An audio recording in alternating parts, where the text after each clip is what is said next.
Decíamos que vamos a tratar el tema de la imputación objetiva. La imputación objetiva comentamos que está dentro de los elementos normativos. Y dentro de los elementos normativos hay que recordar que están los de valoración cultural y los de valoración jurídica. Y dentro de los elementos normativos de valoración jurídica tenemos los de expresos y los implícitos. ¿Cuáles son los expresos? Los que la propia ley me dice que debo de entender por tal o cual concepto. Por ejemplo, mercancía. Nosotros sabemos que la palabra mercancía puede tener diferentes connotaciones. En materia mercantil, que está acotada.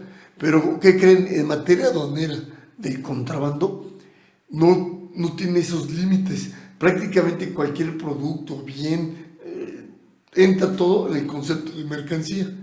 Hay una ley que se llama Ley de los Impuestos Generales de Importación y Exportación, que prevé precisamente toda una serie de fracciones arancelarias donde caen casi todas las mercancías. Pero en su artículo segundo precisamente nos señala las decepciones, lo que no será mercancía. Por ejemplo, un ataúd donde venga la persona fallecida, eso no es mercancía. Si no viene la persona fallecida, también va a ser mercancía. ¿Qué quiero resaltar en esto? Que prácticamente para materia aduanera todo es mercancía, ¿no? Entonces, fíjese, ese es un elemento normativo, jurídico, expreso. Y me dice entonces exactamente la ley penal o en otras disposiciones me dice que se va a entender por tal o cual concepto, ¿no? Ahora bien, dentro de los elementos normativos ya dijimos que están los jurídicos, y de los jurídicos ya dimos un ejemplo de los expresos, y aquí viene la gran aportación. Hay unos elementos denominados implícitos, y aquí es donde vamos a tratar el tema de la imputación objetiva. Este término se dio en Alemania. Claro que a veces cuando se traduce al español como el tipo, el Tambestán, a veces no lo traducen en la forma exacta. Entonces, la imputación objetiva pareciera que se trata de los elementos objetivos y no, que se estudia allí. No, se estudian los elementos normativos. Y aquí el maestro Díaz de Aranda, en su teoría del funcionalismo social, es muy claro cuando señala que es imputación normativa del resultado a la conducta. ¿Por qué normativa? Porque son criterios jurídicos los que se van a utilizar para poderle imputar o no a un sujeto determinada conducta. Acuérdense que imputar es cargar en la cuenta de. Entonces es de gran avance, es de vanguardia, aunque ya tiene mucho tiempo. Esta imputación ya se hablaba desde Honing. Honing ya hablaba de imputación objetiva, pero el maestro Claude Roxin tuvo a bien desarrollarla mucho mejor y la tropicalizó a México el maestro Díaz de Aranda a través del funcionalismo social. Entonces, precisamente, la imputación objetiva o la imputación normativa del resultado de la conducta, ¿cuál es su primer elemento? Bueno, que debe de haber una conducta que aumente el riesgo permitido, que vaya más allá de lo que la ley permite.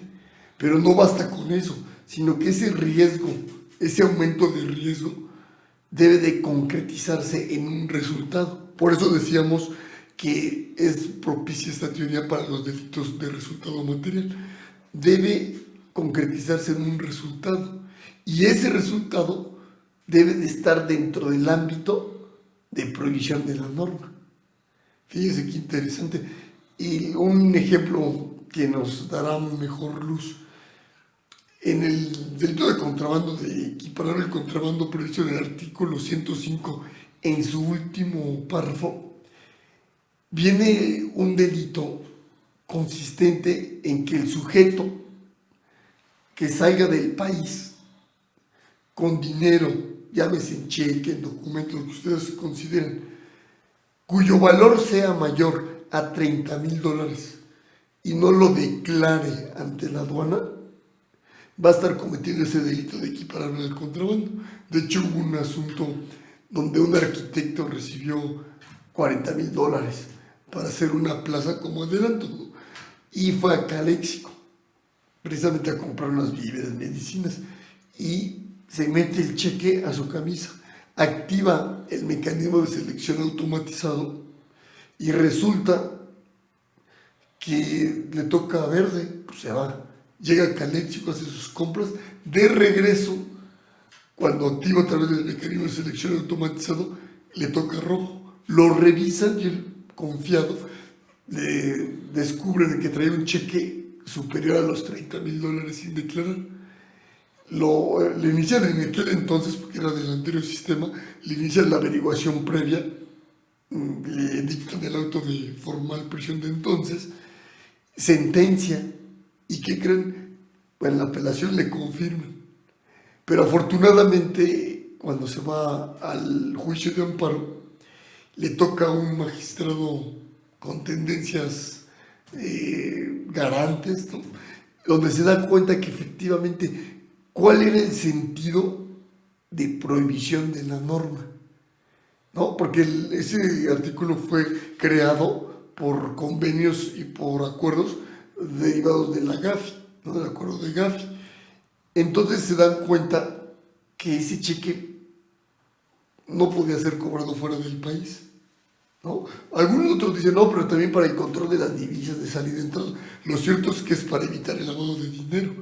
Entonces realmente, aunque literalmente mi conducta se ajustaba exactamente a lo que dice la norma, tal es así que el Ministerio Público lo consignó, el juez dictó de formal prisión y sentencia, los magistrados confirmaron, pero ese juez, el de amparo, se dan cuenta, los magistrados de amparo, que el sentido de prohibición de la norma no era ese, no era lo que realmente quiso prohibir el legislador con la conducta que llevó a cabo esta persona, este arquitecto, y le otorgan el amparo y protección de la justicia, ¿no? Nulidad y sillán. Entonces, fíjense qué importante es, y aplicado en esta teoría del sentido de prohibición de la norma. Otro ejemplo así muy rápido para cerrar este segmento es del hecho de que en el delito de contrabando, cuando dice quien introduzca al país o extraiga de él mercancías omitiendo el pago total o parcial de impuestos y de las cuotas compensatorias, está cometiendo contrabando. ¿Pero qué creen? Aunque el tipo penal diga quien introduce o extraiga mercancías sin especificar si son extranjeras, si son auténticas, ¿cuál es el verdadero sentido de prohibición de la norma? Que se trate de mercancías extranjeras y auténticas, ¿no? Si no son auténticas, se podrá cometer cualquier otro delito de los denominados piratería, ¿no?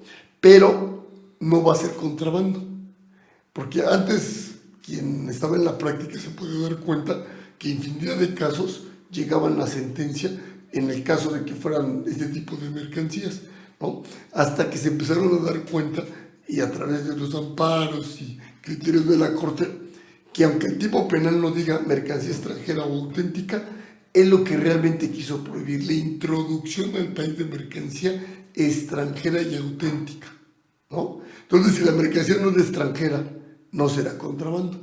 Si la mercancía no es auténtica, original, no será contrabando. Será a lo mejor otro delito, pero contrabando no. Muchas gracias por su atención y nos vemos en la próxima.